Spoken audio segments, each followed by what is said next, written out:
Hello, everyone. Welcome back to the Core English Podcast. I am Luna. And I am Jasper. Welcome to the show, friends. Jasper, today we are talking about a wall. It is an invisible wall. You cannot see it, but every single English learner hits it eventually. I know exactly what wall you were talking about. You're running along, learning English, having a great time, and then bam, you hit the wall. You stop moving forward. Yes, we call it the Intermediate Plateau. The plateau. It sounds like a flat, boring desert where nothing grows. That is a perfect description. When you first start learning English, everything is exciting.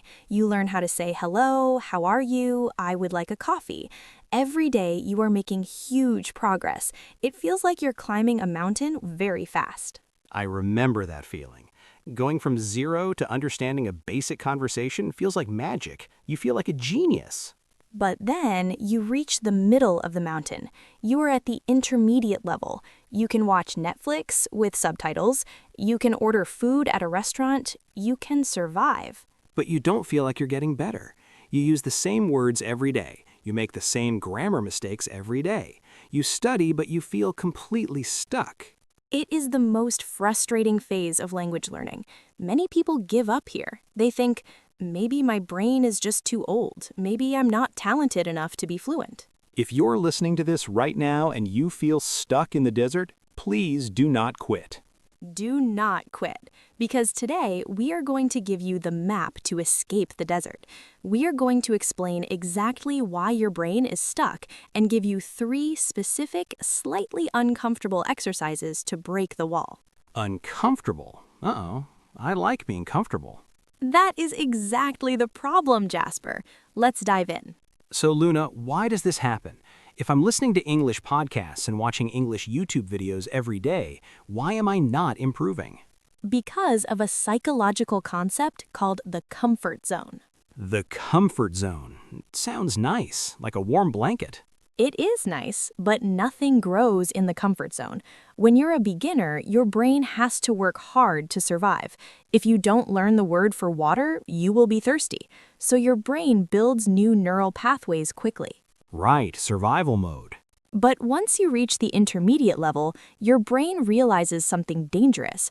It realizes we know enough to survive. Ah, I know how to order a sandwich. I know how to ask for the bathroom. I'm safe. Exactly. Your brain is naturally lazy. It wants to conserve energy. So when it realizes your English is good enough to survive daily life, it stops trying to learn new things. That makes so much sense. When I talk to my friends, I use the word good for everything. The movie was good, the food was good, the weather is good. My brain knows the words incredible, delicious, and spectacular, but it refuses to use them. Because good requires 0 energy. Good is safe. So the plateau is not a lack of talent, it's just my brain being lazy and efficient? Yes, you have built a cozy little house on the plateau and your brain doesn't want to leave. Okay, so how do I evict my brain from this cozy house? How do I force it to start climbing the mountain again? You have to manufacture discomfort. You have to break the good enough rule. And that brings us to the first big shift, the input versus output imbalance. Input versus output. Okay, let's define these terms for our listeners. Input is what you consume. Listening to this podcast is input. Reading a book is input. Watching a movie is input. Output is what you produce. Speaking is output. Writing is output. Okay, so what's the imbalance? Intermediate learners usually have a massive imbalance. They spend 95% of their time on input and only 5% of their time on output. Oh, I'm definitely guilty of this. Watching a 3-hour movie in English feels like studying, but I'm just sitting on the sofa eating popcorn. Exactly. Input is easy. It feels safe. But you cannot become a fluent speaker just by listening. It's like watching a chef cook on television for 1,000 hours and then thinking you can bake a perfect wedding cake. You can't. You have to actually touch the flour and the eggs. What a brilliant analogy, Jasper. Yes, you have to get into the kitchen. So how do we increase our output if we don't live in an English-speaking country? I don't have native speakers around me to practice with. You don't need a native speaker to practice output. You just need yourself. I want to introduce our listeners to a technique called shadowing. Shadowing, like following someone around like a shadow? Yes, but with your voice. Here's how it works. You find a short piece of audio with a transcript, like a YouTube video with subtitles.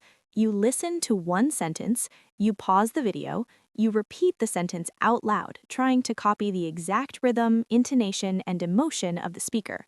So I'm acting. I'm pretending to be the speaker. Yes, and then you do it at the same time as the speaker. You speak over them, like their shadow. Why does this break the plateau? Because it forces your mouth muscles to move in new ways. It stops you from translating in your head.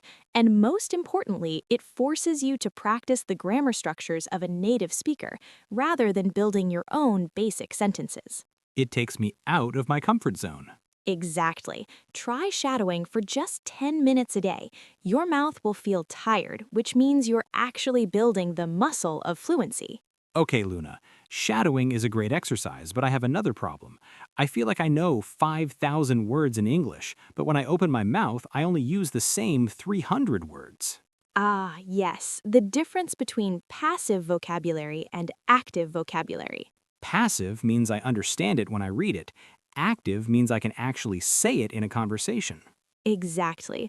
On the intermediate plateau, your passive vocabulary is huge, but your active vocabulary is tiny. We need to wake those sleeping words up. How do I wake them up? Do I yell at them? Wake up, vocabulary! Close. You have to force yourself into a corner. I call this the no repeat rule. No repeat. I'm listening. For one day a week, choose a common word that you use too much. Let's use the word very. I use very all the time. Very happy, very tired, very hungry, very good. So, for one entire day, you are completely forbidden from using the word very when you practice speaking or writing. Forbidden? So if I want to say very tired, what do I say? Your brain will panic for a second. It will hit that invisible wall. But because very is forbidden, your brain is forced to search the dusty corners of your memory for another word, and suddenly you will remember the word exhausted. Oh, I'm exhausted. That sounds so much more advanced. Let's try another one. You cannot say very happy. I'm thrilled. Yes, you cannot say very cold. I'm freezing. Perfect. By banning your safe words, you force your brain to pull words from the passive box into the active box. This is like a game. I can ban the word good. I can ban the word bad. Banning good will change your English overnight. Instead of a good movie, it becomes an incredible movie or a fascinating movie. Listeners, write this down. The no repeat rule. Ban one lazy word every week. There's one more major reason people get stuck on the plateau. Tell me, I want all the secrets. You only talk about things you are comfortable talking about. True, if someone asks me about my morning routine, I can talk for 10 minutes easily. I wake up, I drink coffee, I brush my teeth. It is a beautiful performance. But what if I ask you to explain how a car engine works? Or what if I ask you to debate the ethics of artificial intelligence? I would say, look at the time, I have to go, and run away. Exactly. Because you don't have the vocabulary for complex topics, you avoid them. But avoiding them keeps you stuck. So I have to talk about artificial intelligence? You have to practice forced complexity. Once a week, you must choose a topic that has absolutely nothing to do with your daily life. Give me some examples. Topic 1. Explain the plot of your favorite complicated movie. Topic 2. Describe a historical event from your country. Topic 3. Argue whether aliens exist or not. Oh, I like the aliens one. The goal is not to be an expert. The goal is to force your brain to look for transition words. Words like however, furthermore, on the other hand, consequently. Because you can't talk about aliens using just and but. Exactly. Aliens exist, and they are green, but they are far away. That is beginner English. Aliens might exist. However, the distance between galaxies makes contact unlikely. Furthermore, wow. I sound like a professor. That is what happens when you practice forced complexity. You force yourself to use grown-up sentence structures. Luna, I think it's time for a role play. Let's demonstrate what breaking the plateau looks like in real time. I love this idea. Let's pretend you are stuck on the plateau. You are my student and you are complaining about your English. I am going to challenge you to use the techniques we just learned. Okay, I'm ready to be a frustrated student. Action. Luna, I am giving up. I have been studying English for 3 years. I watch podcasts every day, but when I went to the networking event yesterday, I sounded like a child. I just said, yes, good, very nice. I'm completely stuck. Luna, you're not stuck. You're just comfortable. You have a massive passive vocabulary, but you're not exercising it. Let's do a drill right now. A drill right now? Yes, we are going to play the no repeat game. I'm going to ask you about the networking event. You are forbidden from using the words good, bad, happy, or very. Oh boy. Okay, ask me. How was the event? Did you meet anyone interesting? The event was, well, I can't say good. The event was productive. Yes, productive. I met a woman who works in marketing.